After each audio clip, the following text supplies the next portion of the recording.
My name is Julia Molden, and I'm a new radical.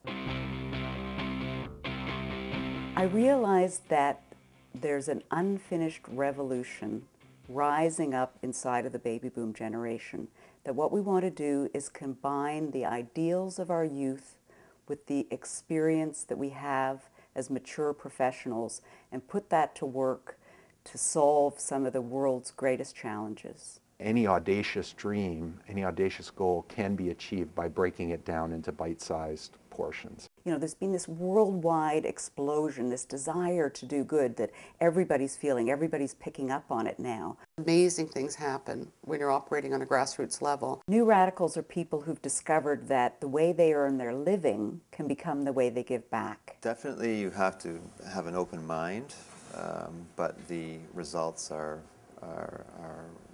much more exciting. There are three categories of new radicals: activists, entrepreneurs, and innovators.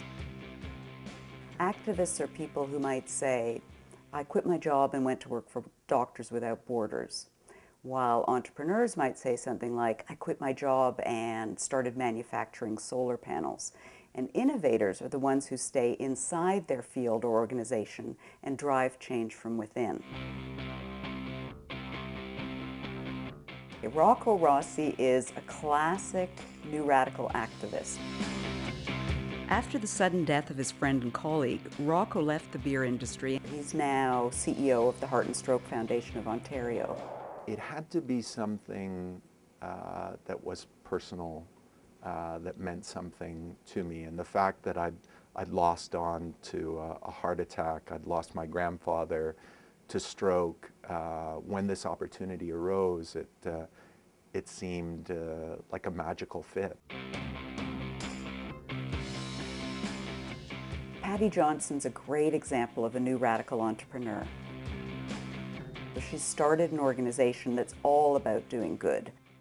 Patty's working with people in developing countries, bringing northern design sensibilities and indigenous crafts together to make these wonderful creations.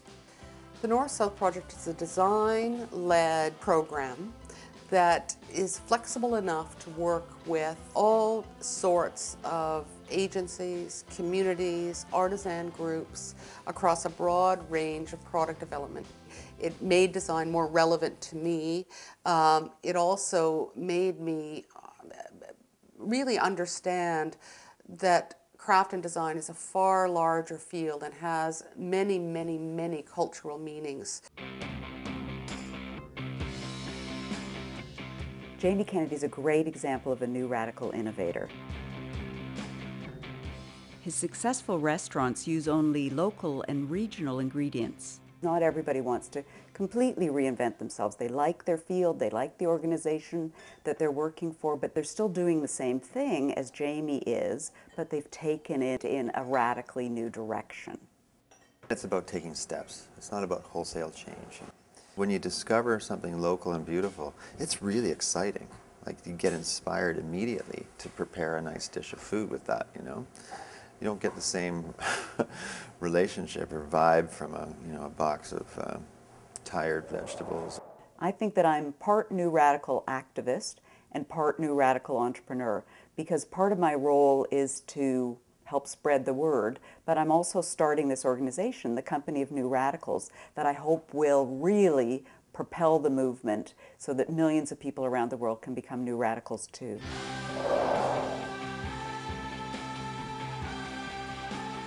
What I discovered in working with and talking to new radicals is that they all ask themselves a series of questions. And I divide the book into 9 questions that people classically ask themselves. And some of the most common are, what do you have to offer? Because it's really not so much about helping people. It's actually a kind of serious and genuine pursuit, and you have to make sure that you have things that will actually be useful to bring to this table. What moves you, which is a really important question. Because you have to want it, and you have to find that clarity for yourself. The work that you're going to be taking on is going to be challenging, and you want to be able to maintain your level of interest and passion. So you have to find out what it is in the world that really, really turns you on.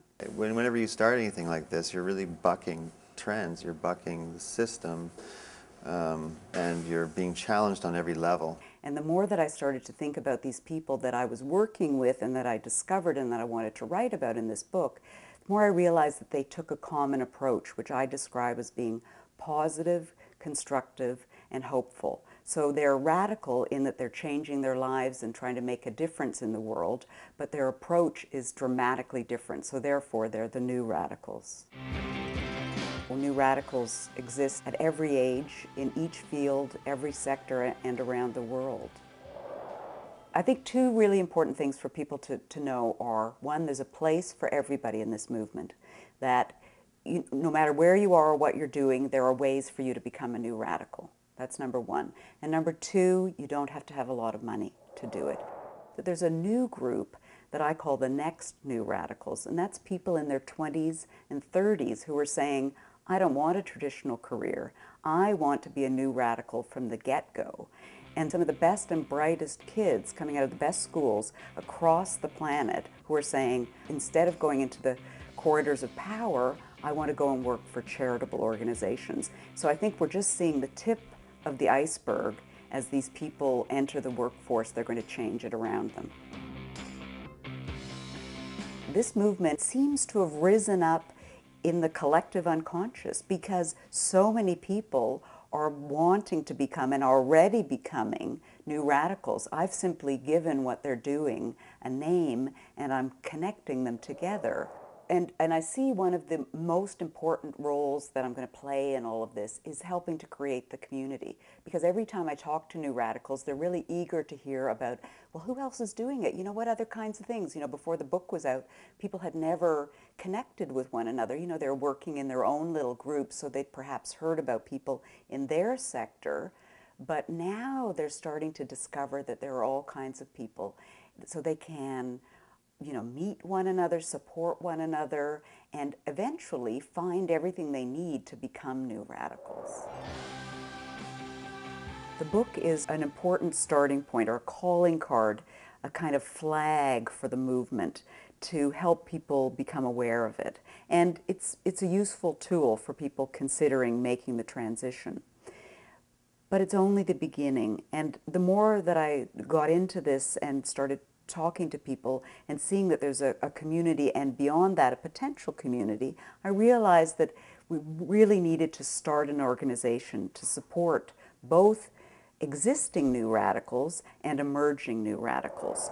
The centerpiece of the Company of New Radicals is a website. And that I think of as a kind of town square, a community center where new radicals can go to find one another, support one another, and get all of the resources they need to make the transition to their new lives. So it'll have inspirational stories about other people. It'll have places where you can, you know, get concrete, really useful ideas and information. And I think much more will be added over time. You only get one kick at the can. This is your life. Why spend it any way other than doing something that's deeply meaningful to you and that makes a difference in the world?